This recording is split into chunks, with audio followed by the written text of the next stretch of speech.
रत्नाकरादोत्तपदां हिमालयकिरीटिनीं ब्रह्मराजर्षिरत्नाढ्यां Vande भारतमातरम्.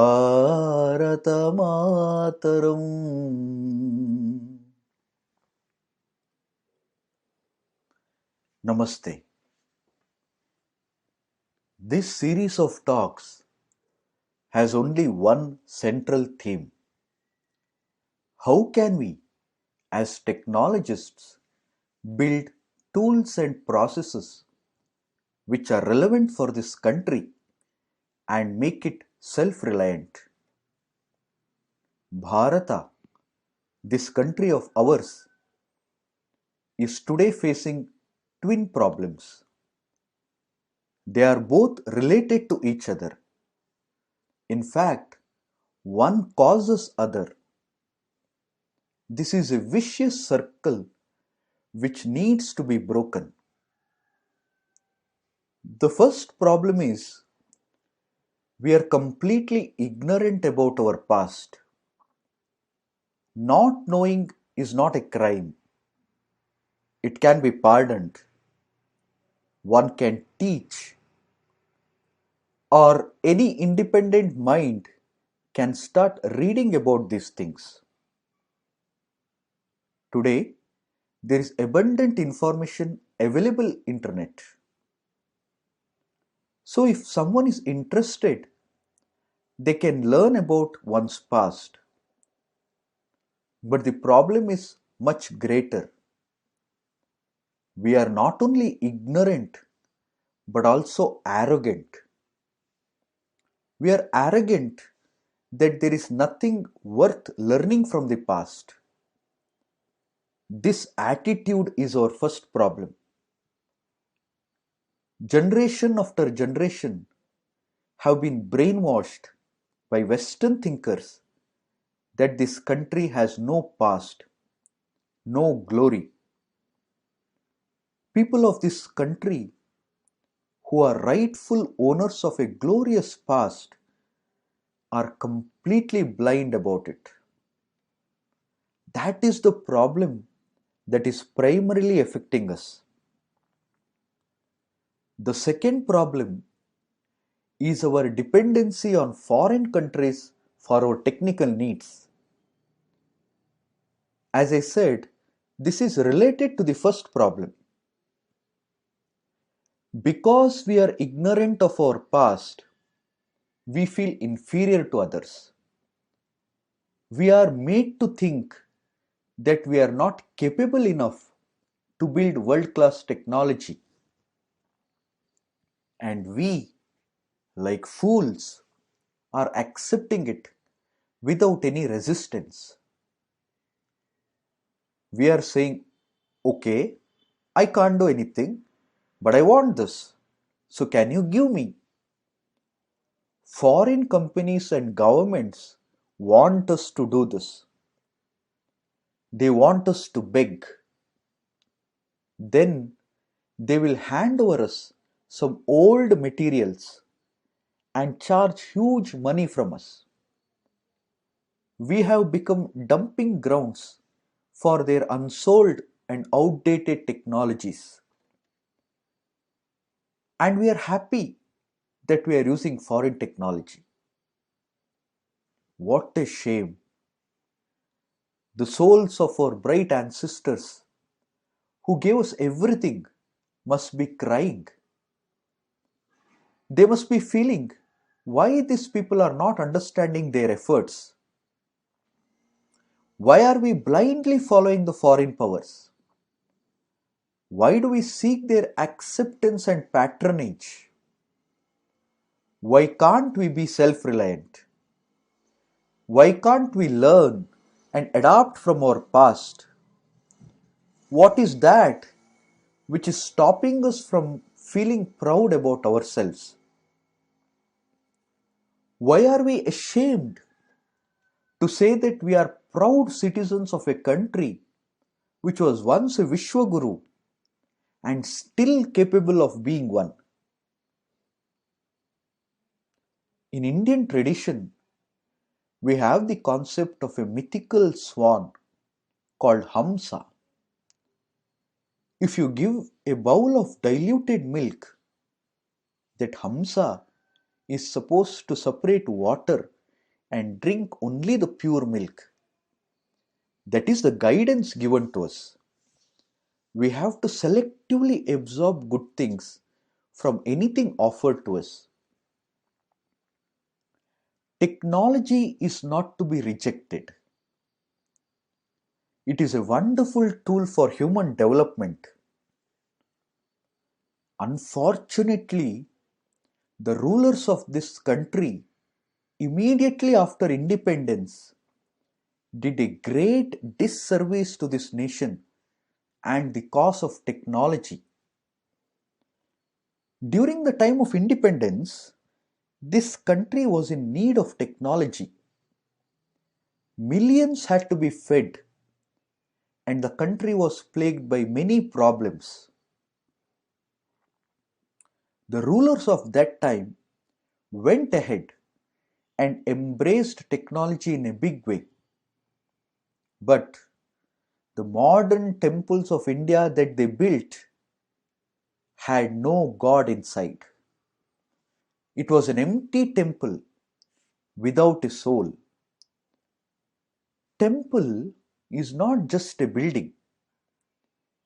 Any building becomes temple if there is God within. Even after writing books about discovering and rediscovering in India, they failed to understand this point. Empty temples became palace for Satan, and till now we are paying a price for it.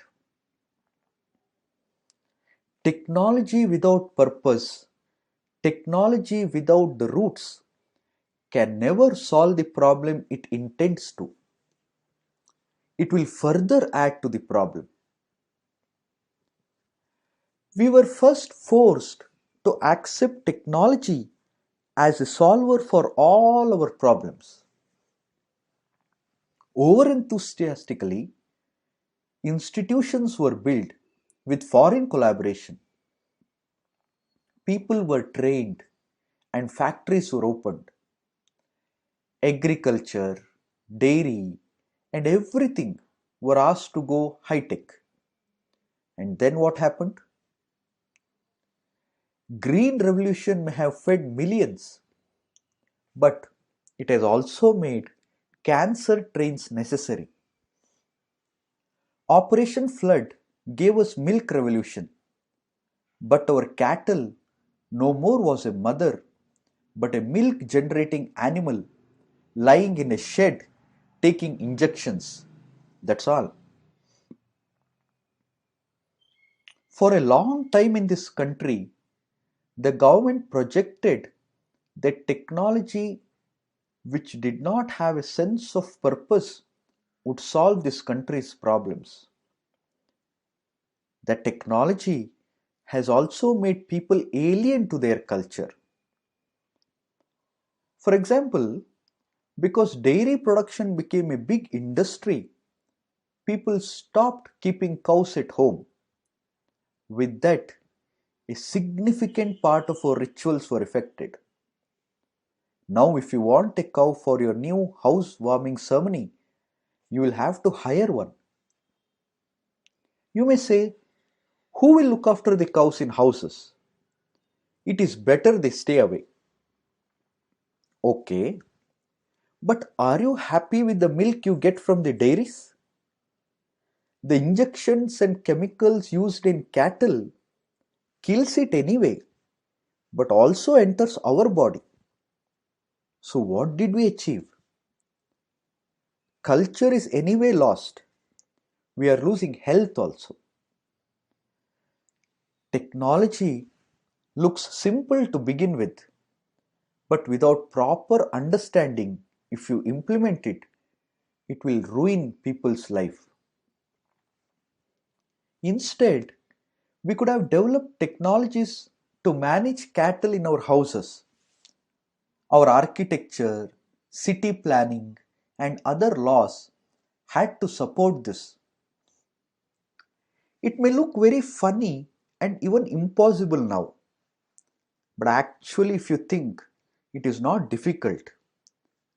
We had to make right choices. We did. I know what you are thinking. You are thinking, how can we keep cattle in apartments and small houses we are in? Correct. But look at it this way. Why are there so many apartments today? What is the need for it? Because everything is concentrated in cities and there is less space here. So we need apartment. Now tell me, who is responsible for permitting all industries in one city? It was not God who said, let all software companies be in Bangalore or let Surat have all textile industry, right? So it is something we made. We made the laws and regulations which created these modern cities. It is completely our decision. Just imagine if government had made rules that companies have to invest in different places, these mega cities would not have come in the first place. Everyone would have been happy staying in their own towns and making a living. That would have given much more balance to our life. We could also develop the economy in this way. It is just that we thought otherwise, and we are still continuing to live in that false dream. The tragedy of India soon after independence is that it embraced technology and it invested mindlessly in all possible fields and convinced people that it was necessary. People forgot their culture and made technology their new religion. But unfortunately, technology did not deliver what it promised. By that time, people had traveled so far that they could not go back to their culture also. So, on the one hand, the technology failed. On the other hand, they did not have culture to back upon. So, they were left in between. But something more dangerous happened later. In a quarter century after independence, rulers of that time thought it is time to backtrack. So, if father brought in technology to this country, the daughter thought technology is no longer required. So, all technology related things were taken away. Technology was seen as a root cause for all problems. Technophobia, which was created by that government, caused greater misery. India lost its hope on technology. People begin to lose hope on technology.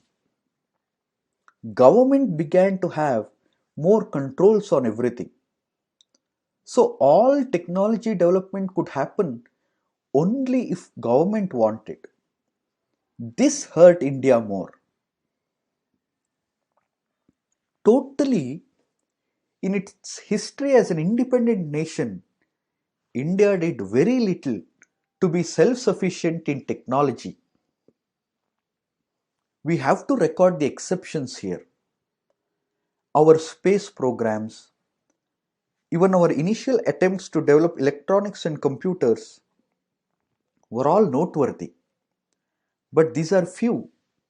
The general trend was foreign dependency in the beginning to completely closing the doors later. We have been sleeping for a while as a nation. We need to get up and act quickly. There is an urgent need for us to introspect. On one hand, there is our tradition, and on the other, there is technology. We cannot sacrifice one for the other. We have done that mistake once and cannot repeat it again. We need technology, but not at the cost of our culture. In the name of preserving our culture, we cannot shut doors to the development in technology. We need both, and we need to integrate them in harmonious manner. Let me take an example from computers. The science behind computers is open and accessible to all. But what has happened is few companies have developed software using this open science and made products which have captured the world. They are surviving and making money because they know people will not come up and make their own products. We have to challenge this notion. We can develop software tools which we need. It is doable, but we don't do that. Why? Of course, we are lazy. That is the first reason. But also, the reason is there is no one to push us. That push needs to come from law. Lawmakers should create an environment where technologists should wake up from this deep sleep. Thankfully, that has happened now. Atmanirbhar Bharata is the medicine which was badly needed. It has been injected to us now. Now it's time to act. Friends, there is a three-way connection between culture, technology, and law, which I have been dealing in my talks. This holy trinity is important for us. First, the law of this land should be changed to make this country self-reliant in terms of technology. This is very crucial, and thankfully, this is now done. So it is up to us as technologists to take this forward and complete this golden triangle. Now we have to make technology which is appropriate to this culture and finish this golden garland. That will be the shining jewel in the glorious neck of Bharata Mata, making her the leading light of this world again. Come, let's make this vision a reality. Om Prakritihi Panchabhutani Grahalokaswarastata Dishaha Kalascha Sarvesham Sada Kurvatu Mangalam. Om Shanti Shanti Shanti